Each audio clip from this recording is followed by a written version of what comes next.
Good morning student. Today we will discuss about the generation and conduction of nerve impulse. Okay. So neurons are excitable cells because their membranes are in a polarized state. Why I am using this word? Because in our life class also we had discussed that if we are discussing about any cell, that time there is a deflection of voltage inner side environment and in outside environment. Suppose inner side environment, the it's of minus 70 microvolt, so outside is of 100 microvolt. Okay, so you can understand that the outside environment is positively charged and inner side environment is negatively charged. So at that time definitely the positive particles will migrate from outside to inside, and this whole things is generally responsible for the conduction of impulse in neurons. Okay, as you know that if you hold any hot object, a sensory nerve send message to your brain and your brain gives answer to the motor nerves. This thing is very clear.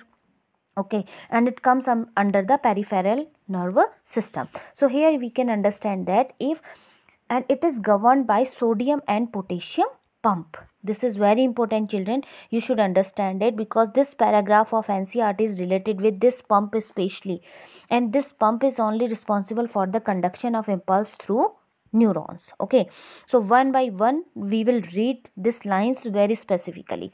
So some ion channels are present in the neural membrane. Suppose this is one cell, some ion channels, as I telling you, these are the iron channels.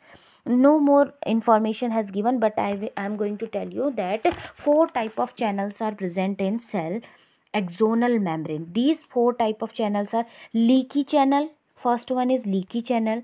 These channels are always open, and through this leaky channel sodium and potassium ions gets to be leaked from inside to outside, from outside to inside. Okay, so first channel is leaky channel. Second is voltage gated channel. Voltage gated channel means if there is any kind of deflection of or difference of voltage, that time this gates gets to be opened. In the resting position always they are closed, but when there is any fluctuation of voltage, that time only these gates get to be opens, these channels gets to be open. Third one type of gate is mechanically gated channel. Okay, mechanically gated channel means suppose if you are exerting pressure, not you, if ions are exerting pressure from outside to inside, that time also suppose the concentration of some ions are positive ions are higher outside, negative ions are higher inside, so that time a pressure is exerted by the outside, so that time also these channels gets to be open. Okay, so this is the mechanical pressures, due to the mechanical pressure, that's why it's known as the mechanically gated channels. The fourth one type is ligand or ligand gated channels. Fourth type is, I think mechanical is clear, then ligand. Ligand is especially word we use for the chemical bounded channels. Means suppose this is a one gate, and in this gate these chemicals are present. Okay, when this chemical move from here or shift from here, that time only these gates gets to be open. All these channels are very important, children, because by this only we can understand that how sodium and potassium ions are moved, or how positive and negative ions are balanced in neuron. Okay, I hope that much is clear.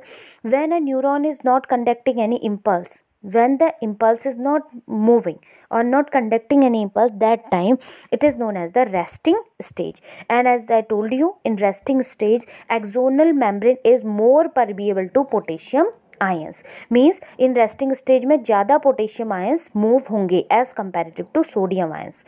Okay, the membrane is impermeable to negatively charged protein present in the exoplasm. Beta, in axon, as I told you, axon, inside the axon which cytoplasm is present? Exoplasm. So this exoplasm is negatively charged. Okay, so that time potassium ion concentration is high outside. You can understand it. One cell negatively charged is high inside, potassium charged are positively charged, so their concentration is higher in outside. So that time what will happen? Okay, so the exoplasm inside the axon contains high concentration of so what happened that these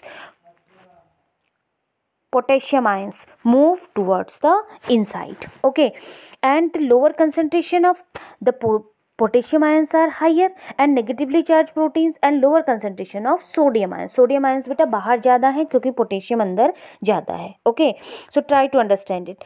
The fluid contains outside the axon contains a low concentration of potassium and a higher concentration of sodium. Okay, so it forms the concentration gradient. Try to understand one more time. I am telling you here potassium ions are more. Earlier potassium ions and sodium ions are present outside. Okay, as I told you resting stage में potassium ion ज़्यादा अंदर जाते हैं. Okay, so that time you can imagine that now what condition will be there. Potassium ions are more outside and potassium ions are less outside. Okay, potassium ions are less outside, potassium ions are more inside, and sodium ions are not more permeable. That time only less potassium are inside and more potassium are outside. Okay, so this condition create the gradient condition in this situation. I hope that much is clear. These ionic gradient across the resting membrane are maintained by the active transport of ions by sodium potassium pump, which transport 3 sodium outside and 2 potassium into the cell. अब इसको balance करने के लिए 3 sodium comes outside and 2 potassium moves into the cell. Okay, so by this only the gradient can be balanced out. Okay, so this is known as the resting potential. If there is a difference between these potentials, this is known as the resting potential. I hope that much is clear. Nerve impulse I will teach you tomorrow in your live class. Okay, till then your homework is that you have to read this paragraph and try to understand the process of nerve impulse. Okay, thank you students.